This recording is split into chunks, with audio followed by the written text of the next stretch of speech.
I'm Isabella, 34 female. I live in a meticulously kept suburban house with my husband, Richard, and our golden retriever, Leo. By day, I work as a paralegal, a job that suits my detail-oriented nature, and by night, I try to be the perfect wife to a man whose family values appearances above all else. I thought I had finally earned my place in their polished world, but I was about to find out that I was just a convenient scapegoat for a story they had all agreed to believe. Before this story unfolds, I'd love to connect with you. Please let me know in the comments where you're watching from and what time it is in your corner of the world. It's amazing to see how far these stories can travel. Life with Richard was comfortable, predictable, and aesthetically pleasing. Our house looked like it was lifted from a magazine, our weekends were filled with polite dinner parties, and our social media feeds painted a picture of effortless happiness. Richard, a successful financial advisor, was the charming golden boy, the pride of his mother, Margaret. And I, Isabella, was the woman who had supposedly tamed him after his tumultuous first marriage ended. That was the narrative anyway. The one I had naively accepted. Margaret, his mother, was the matriarch of the family and the self-appointed queen of our local social scene. She was a woman who could compliment your dress in a way that made you want to go home and burn it. Her approval was the currency of the family, and I had worked tirelessly for 3 years to earn it. I hosted perfect holidays, remembered every obscure birthday, and always laughed at her not-so-funny anecdotes. I thought I was making progress. I thought I was finally becoming part of the family, not just an add-on. The upcoming annual family reunion was Margaret's magnum opus. Held every summer at their sprawling lakeside property, it was a command performance for relatives near and far. It was less a reunion and more a showcase for Margaret to display her family's successes. This year was special. It was the 40th anniversary of the reunion, and Margaret had been planning it for months. The pressure was immense. Every detail had to be perfect, from the caterer's menu to the coordinated color scheme of the family photo. My role, as always, was to be the supportive, smiling daughter-in-law, ensuring Richard looked good and Margaret's day went off without a hitch. Few days before the event, Richard and I were having dinner. He seemed more on edge than usual. "Remember, Bella," he said, swirling the wine in his glass, "Mom is a bit stressed about the reunion. Just be agreeable, okay? Don't bring up anything complicated." I bristled slightly. "Complicated, like what?" I asked. "Like my asking for a promotion at work," he sighed, a sound I was beginning to associate with any topic that required genuine emotional effort. "No, not that, just. You know, the past, Clara, any of it, let's just have a smooth weekend." Clara was the ghost in our marriage. Richard's first wife. I knew very little about her or their divorce. The family line was that she was unstable and difficult, and that the divorce had been a messy, painful ordeal for poor Richard. Margaret spoke of Clara with a unique blend of pity and disdain, as if she were a tragic character in a play that had thankfully concluded. I never questioned it. Why would I? I loved my husband, and I trusted the story he and his family had presented to me. It was easier to believe that I was the one who had finally brought him peace. My best friend, Chloe, was not so convinced. We met for our weekly coffee catch-up the day before we were set to leave for the reunion. "How are you feeling about the big family performance?" she asked, her tone laced with her usual affectionate sarcasm. Chloe was the one person I could be completely honest with. She saw the cracks in the polished veneer of my life. "I'm fine," I lied, fiddling with my cup. "It's just one weekend of smiling and nodding." She raised an eyebrow. "Is it? Or is it another weekend of you trying to win the approval of a woman who laminates her placemats? And what about Richard? Does he ever stand up for you when she makes those little digs?" I deflected. "She doesn't make digs, she's just particular." Chloe wasn't buying it. "Isabella, you're a brilliant paralegal. You spend your days finding the truth in stacks of documents. Don't you ever get tired of ignoring the truth in your own life?" Her words hit a little too close to home. I did feel it sometimes, a tiny, nagging sense that something was off. The way Richard would change the subject if Clara's name came up. The way the extended family would exchange knowing glances. But I pushed it down. I had chosen this life, this gilded cage, and the price of admission was to not ask too many questions. I told Chloe she was overthinking it, paid for our coffees, and went home to pack. As I folded my carefully selected, Margaret-approved outfits, I couldn't shake a feeling of dread. It felt like I wasn't just packing for a weekend trip, but bracing for an impact I couldn't see coming. The cage was beautiful, but the door was starting to feel awfully heavy. The lakeside house was just as imposing as I remembered. Manicured lawns sloped down to a pristine dock, and a massive wraparound porch was already decorated with white linen and elaborate floral arrangements. Margaret greeted us at the door, air-kissing both my cheeks while her eyes did a quick, critical scan of my outfit. "Isabella, dear, that color is brave," she said, before turning her full, beaming attention to her son. "Richard, darling, you look exhausted. That wife of yours must be working you too hard." I forced a smile. It was a classic Margaret opener, a backhanded compliment for me, followed by an infantilizing comment to her 40-year-old son. The first day was a whirlwind of forced pleasantries. I helped in the kitchen, played with my nieces and nephews, and listened to Richard's uncle tell the same fishing story he told every year. Richard, for his part, was in his element. He moved through the crowd with an easy charm, accepting compliments on his recent promotion and his lovely new wife. He seemed to forget I existed, unless he needed me to fetch him a drink or laugh at a joke told by one of his important cousins. I felt less like his wife and more like a well-dressed accessory. The main event was the anniversary dinner on Saturday night. A long table was set up on the lawn overlooking the lake, twinkling with fairy lights. Everyone was dressed up, the mood was festive, and for a moment I allowed myself to relax. Maybe Chloe was wrong. Maybe this was just a normal, albeit slightly intense, family. Margaret stood at the head of the table, tapping her champagne glass for attention. "Welcome, everyone," she began, her voice resonating with practiced authority. 40 years of this family coming together. 40 years of memories, of love, of support. She went on to thank various family members, her speech flowing smoothly until she got to Richard. Her eyes settled on him, filled with a fierce maternal pride. "And to my Richard," she said, her voice softening. "He has been through so much, and yet he stands here today, stronger than ever. He has built a wonderful life for himself, despite the immense pain and turmoil of his past." An uncomfortable silence began to settle over the table. I felt a knot form in my stomach. I knew where this was going. "His first marriage," Margaret continued, her voice gaining a dramatic edge, "was a trial. It was a terrible mistake that cost him years of his life and so much heartbreak." She paused, letting the words hang in the air. Her eyes then flicked over to me, and they were cold, devoid of any warmth they might have feigned before. "We are all so thankful that he finally found someone who could make him happy. But I think it's important, as a family, to acknowledge the past and the lessons we've learned." She raised her glass, her gaze still locked on me. "Many of you wondered what went wrong back then, why a seemingly perfect couple fell apart.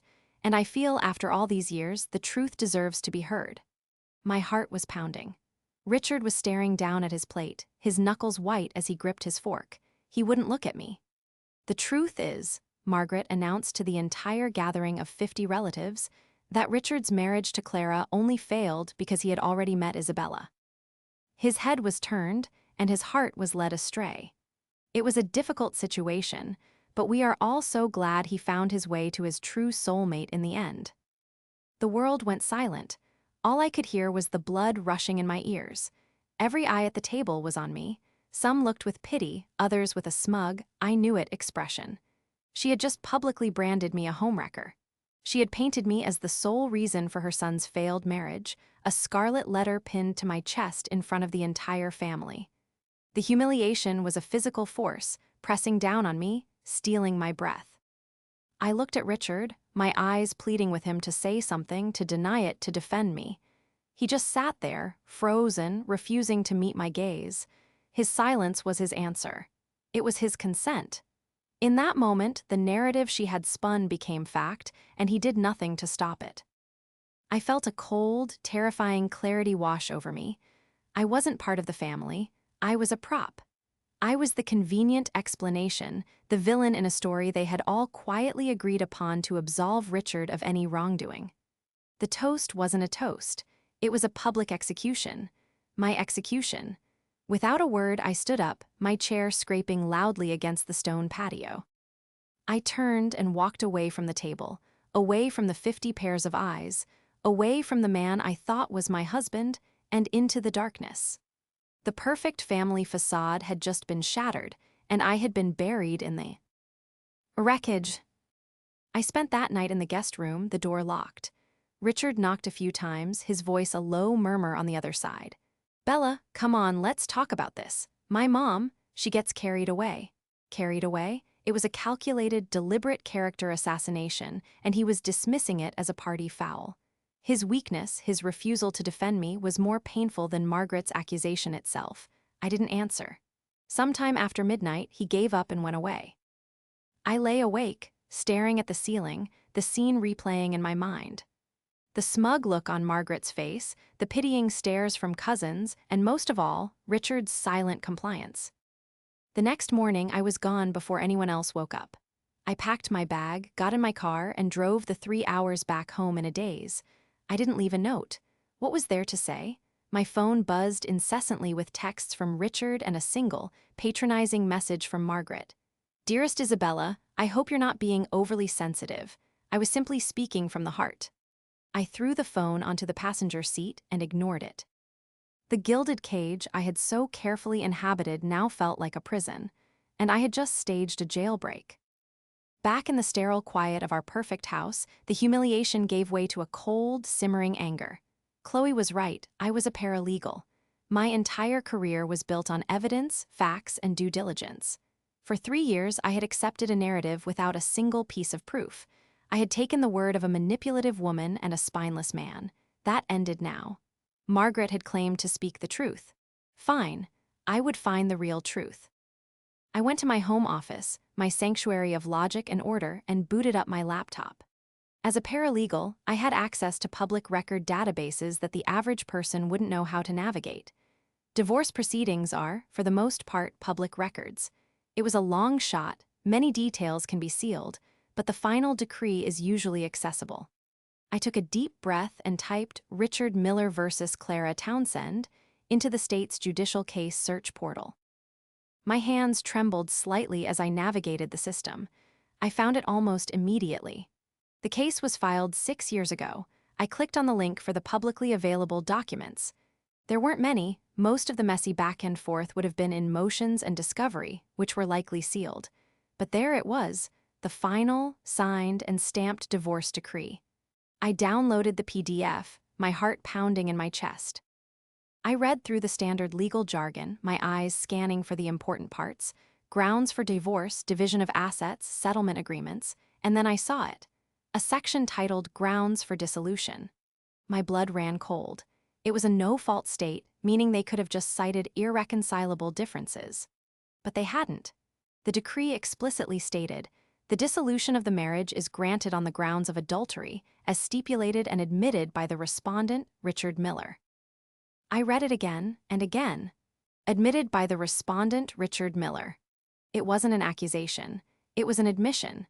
He had admitted to it. The decree went on to detail how, because of this admission, Clara would receive a significantly larger portion of their shared assets as a settlement. This wasn't the story of a difficult, unstable woman. This was the story of a man who had cheated, been caught, admitted it in a court of law, and paid the price. But the most damning detail was yet to come. I scrolled down to the dates. The petition for divorce was filed by Clara. And the date of their official separation, as listed in the document, was a full 1.5 years before I had even met Richard. I pulled up my old calendar on my computer, my mind racing. I met Richard at a work conference in May. Their separation date was listed as January of the previous year. It was mathematically, chronologically impossible for me to have been the cause of their breakup. I wasn't just innocent of the accusation, I was a complete and total impossibility. The lie wasn't just a little white lie. It was an elaborate, calculated fiction designed to protect Richard's image. He hadn't been led astray by me. He had cheated on his wife, and when their marriage imploded, his family needed a new story. A story where he wasn't the villain but a victim of circumstance, a man who found his true soulmate just a little too soon. And I, the new girlfriend, was the perfect, unknowing character to cast in the role of the homewrecker. It explained everything away and made him look tragic instead of pathetic. I sat back in my chair, the printed decree lying on my desk. The truth, it was right there in crisp, official, black and white. It was irrefutable. The anger I felt was so pure, so intense, it burned away the last vestiges of love I had for my husband. He hadn't just let his mother lie. He had participated in the lie for 3 years. Our entire relations. The foundation of our marriage, was built on this disgusting, manipulative falsehood. Margaret hadn't been speaking from the heart. She had been performing a carefully rehearsed script. And my husband, the man who was supposed to be my partner, had been the director all along. The cage was not just gilded, it was a fraud. And I now held the key to blowing it all apart. For 2 days, I existed in a state of suspended animation, functioning on autopilot. I went to work, filed my reports, and spoke to no one.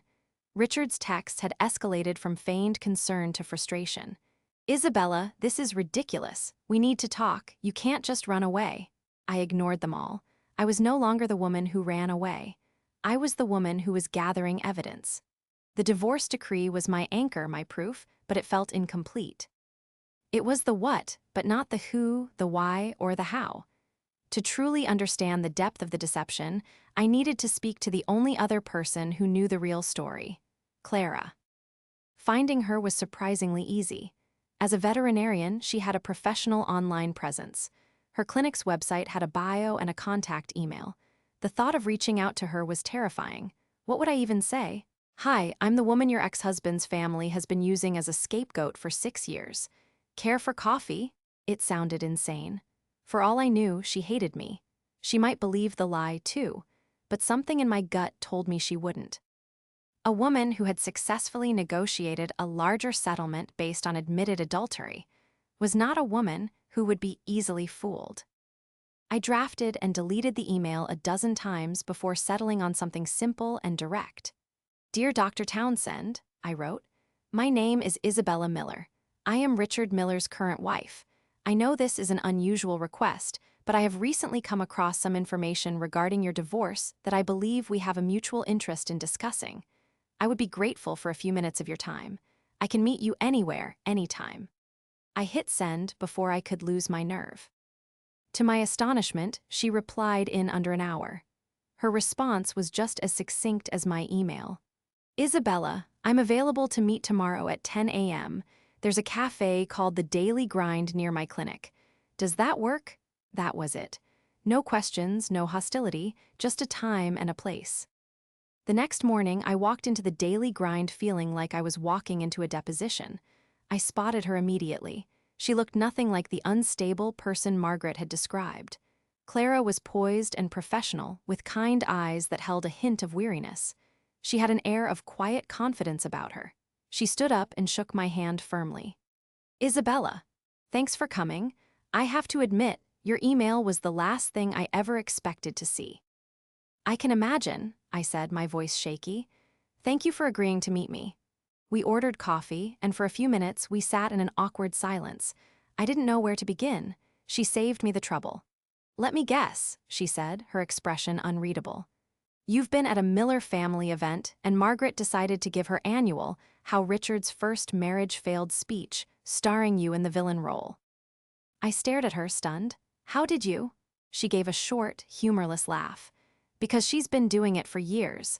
Before you, there was a vague story about a work conflict that drove him away. Then, when you came along, the story got a convenient new character. Margaret needs a villain because she can't accept that her perfect son is just a common cheater." The relief that washed over me was so immense I thought I might cry.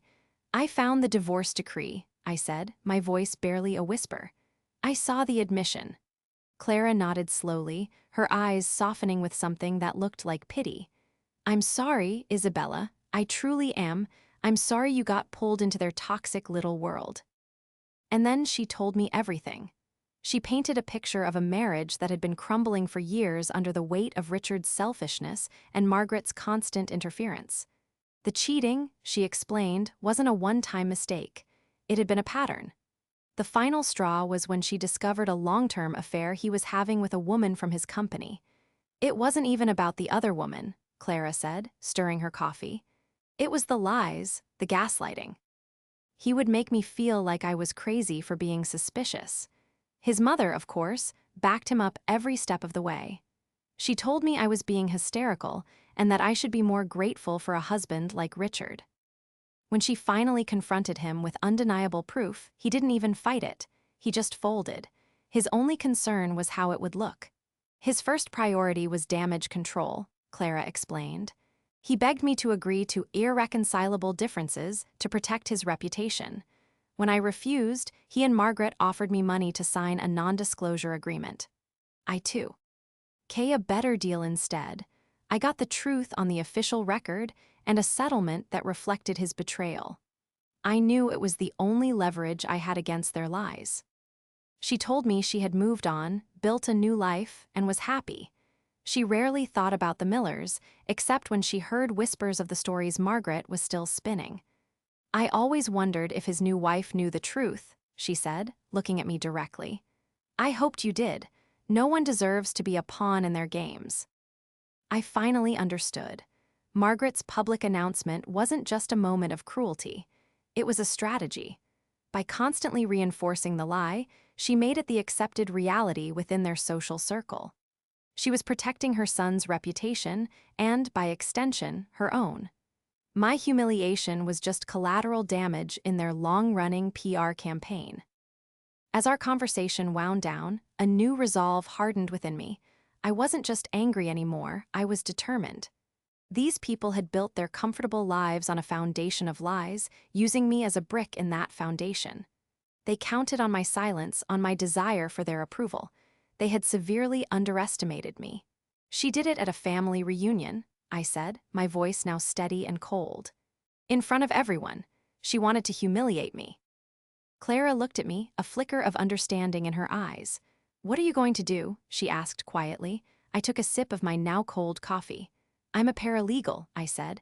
I believe in evidence, I believe in full disclosure, and I believe in presenting the facts in the right forum. A small, slow smile spread across Clara's face. Well, she said, pulling a business card from her wallet and sliding it across the table. If you need a character witness, you know where to find me. I took the card. It wasn't just a phone number. It was confirmation. I wasn't alone. An unlikely alliance had been forged, and the Millers had no idea what was coming. I left the coffee shop with a clear head and a singular purpose. The fog of shock and grief had lifted, replaced by the sharp, cold clarity of a legal strategy. This wasn't just about getting emotional revenge, it was about dismantling a lie with surgical precision.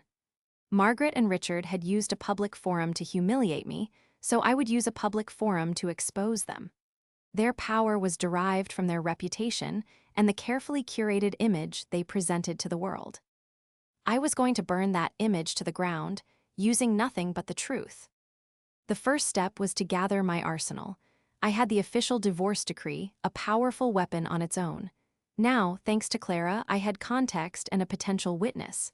I spent the next few days meticulously planning. I called Chloe and told her everything. Her reaction was a satisfying mix of outrage and excitement. "Oh, this is going to be epic," she said.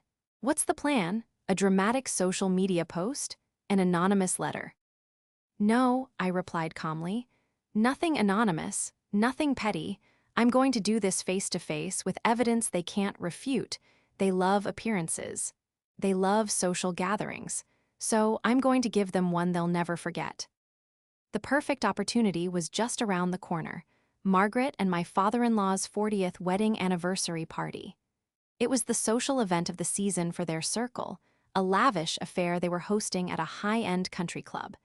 It was even bigger than the family reunion, with all their influential friends, business associates, and community leaders in attendance. It was Margaret's home turf, the very stage from which she derived her power and influence. It was perfect. My plan had several components. First, I needed to play the part of the repentant wife. I finally answered Richard's calls. I sounded subdued, apologetic. "You're right," I told him, my voice soft and defeated. "I overreacted. Your mother was just emotional. I shouldn't have run off like that. The relief in his voice was palpable. He immediately launched into a condescending explanation of how his mother just wants what's best, and how I needed to be more understanding of their family dynamics. I meekly agreed to everything. I told him I wanted to make it up to them, and that I would of course be at the anniversary party, ready to apologize to Margaret in person. He bought it completely. His ego wouldn't allow him to believe that I was capable of anything other than cowering and seeking his approval. Next, I prepared my evidence. I made 20 high-quality color copies of the key page of the divorce decree, the page with the admitted adultery, clause, and the official court stamp. I highlighted the relevant sections in bright yellow so they couldn't be missed. Then, I placed each copy into a crisp, elegant-looking envelope. They looked like party favors. Chloe, my brilliant, creative ally, helped with the piece de resistance. We created a short, simple, but devastating slideshow. It had only 4 slides. Slide 1, a beautiful SM. Isling photo of Richard and Clara from their wedding day. The caption read, "Richard and Clara Miller, married June 2008. Slide 2, a screenshot of the highlighted section of the divorce decree blown up to be perfectly legible. The caption, "Grounds for divorce, March 2019, admitted adultery by Richard Miller."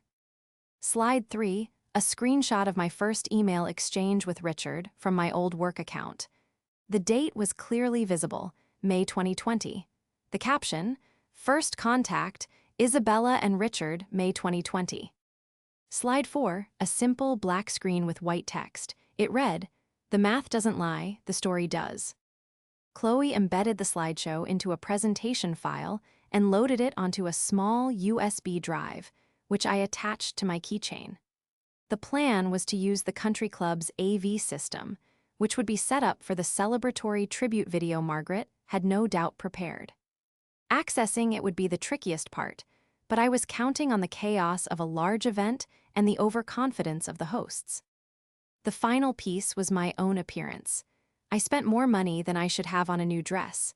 It was a stunning, deep red dress, a color Margaret would surely call brave again. It was elegant, powerful, and unapologetic. I booked an appointment at a salon and had my hair and makeup done professionally. I was not going to look like a victim. I was going to look like a woman in complete control. As I prepared, I felt a strange sense of detachment. The emotional pain was still there, but it was packed away, replaced by a cold focus on execution. I was a paralegal preparing for the most important case of my life. My client was my own dignity. The defendants were my husband and his mother. The jury would be their entire social circle, and the verdict would be the truth. Richard called the night before the party, his voice cheerful. "Looking forward to seeing you tomorrow, Bella."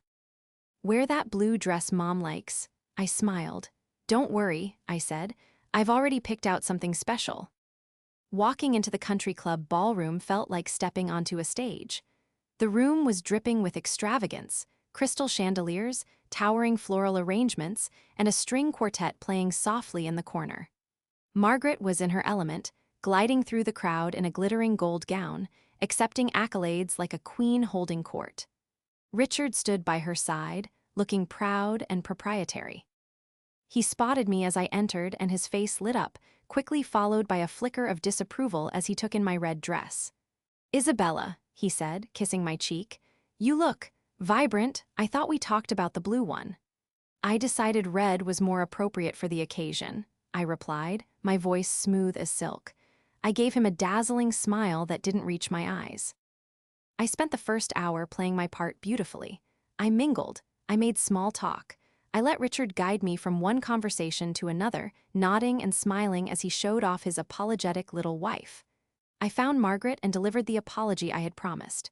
"Margaret," I said, my voice full of fake humility, "I am so sorry for my behavior at the reunion. It was an emotional day, and I was out of line." She patted my hand, her expression smug and victorious. "That's all right, dear," she said condescendingly. "We all have our moments. I'm glad you've come to your senses." It took every ounce of my self-control not to react. The main event was the toasts and the tribute video. As the guests took their seats, I excused myself, saying I needed to use the restroom. This was my moment. The AV technician, a young man who looked bored and overwhelmed, was stationed at a small table near the back of the room. I approached him with a frantic, damsel-in-distress look on my face. "Oh, thank goodness I found you," I whispered urgently. "I'm Isabella, Richard Miller's wife. We have a last-minute surprise for his parents, a little video from a cousin overseas who couldn't make it. It's only a minute long. Could we possibly play it after the main video?" I held up the USB drive on my keychain. He hesitated. "I don't know, my run sheet is pretty tight." I leaned in, putting a hand on his arm. "Please, it would mean the world to Margaret. She'd be so disappointed to miss it."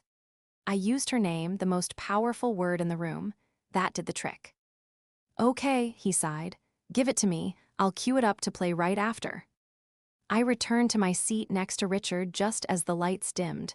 The tribute video played, a sappy montage of photos from Margaret's life. At the end, the guests applauded politely. Richard squeezed my hand. "Wasn't that lovely?" he murmured. "Just wait," I murmured back. The technician, true to his word, played my file next.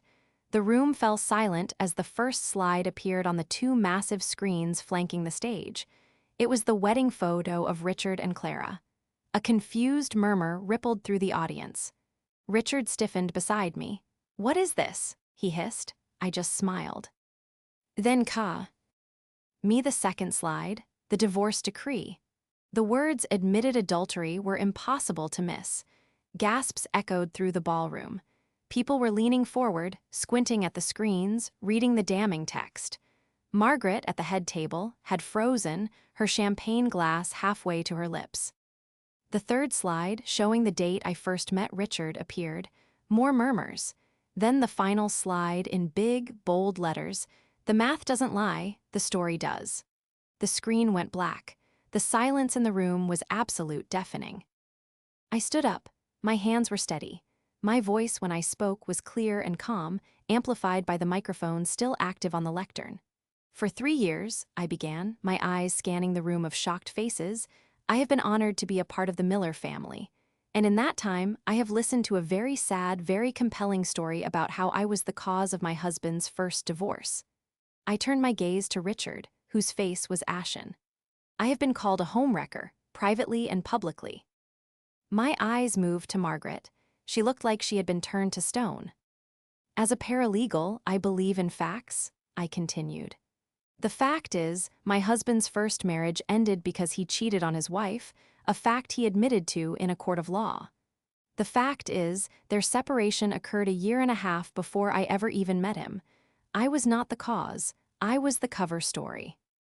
I reached into my handbag and pulled out the crisp envelopes.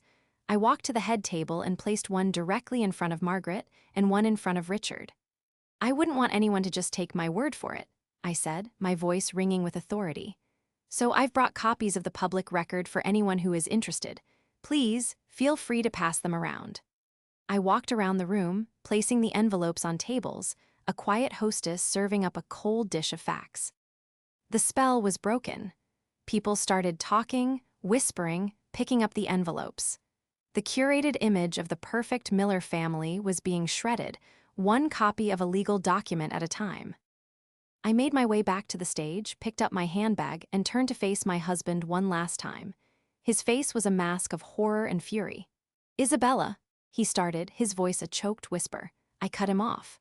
"Happy anniversary, Margaret," I said, my voice clear and unwavering. "May you have the reputation you so richly deserve." And with that, I turned and walked out of the ballroom, leaving behind a firestorm of truth in the wreckage of their carefully constructed lies. I didn't look back. The drive home from the country club was the calmest I had felt in weeks. I didn't cry. I didn't feel rage. I felt empty, but in a clean, liberating way. The heavy weight of pretending, of seeking approval, of living inside a lie, was finally gone. I had walked into that party as Richard Miller's wife and walked out as Isabella, a free woman. My phone started exploding before I was even halfway home. I pulled over, looked at the screen, dozens of missed calls and texts from Richard, from Margaret, from unknown numbers who were probably family members. I did the only sensible thing. I turned the phone off and tossed it in the glove compartment. I would deal with the fallout on my own terms, in my own time. When I got to the house, our house, it felt alien. A museum of a life that was no longer mine. I didn't pack everything.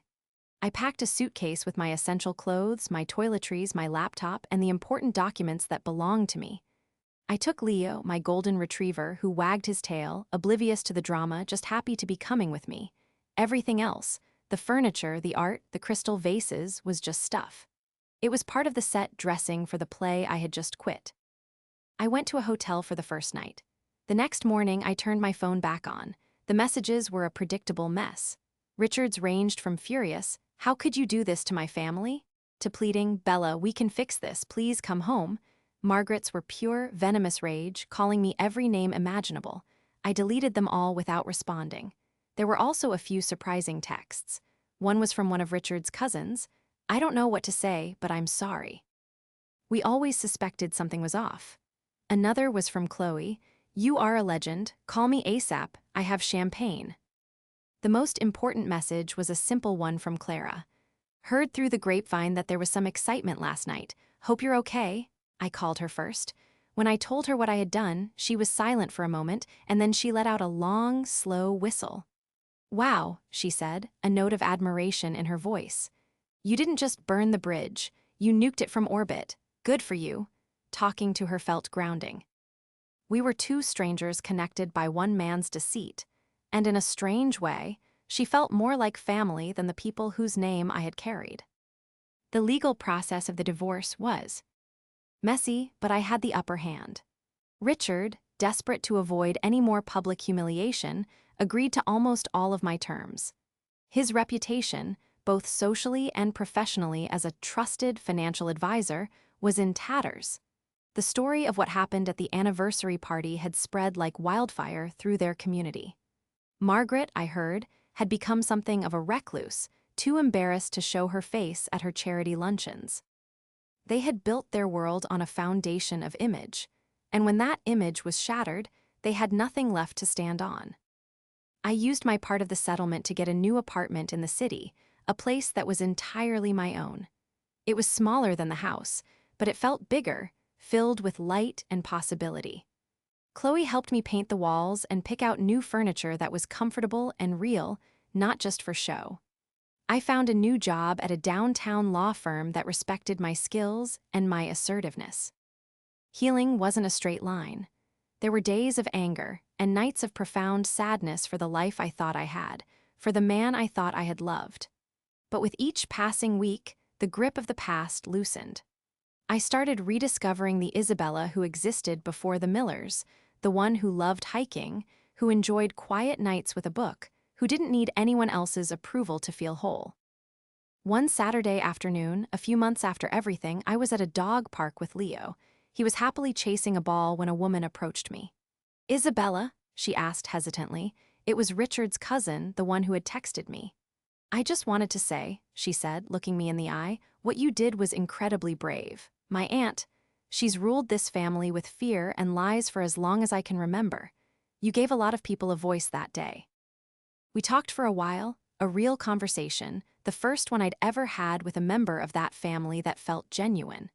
As I walked home with Leo trotting happily beside me, I realized what the real victory was. It wasn't about the public takedown or the favorable settlement. It was about reclaiming my own story. The Millers had tried to write me into their fiction as the villain, but I had refused the role.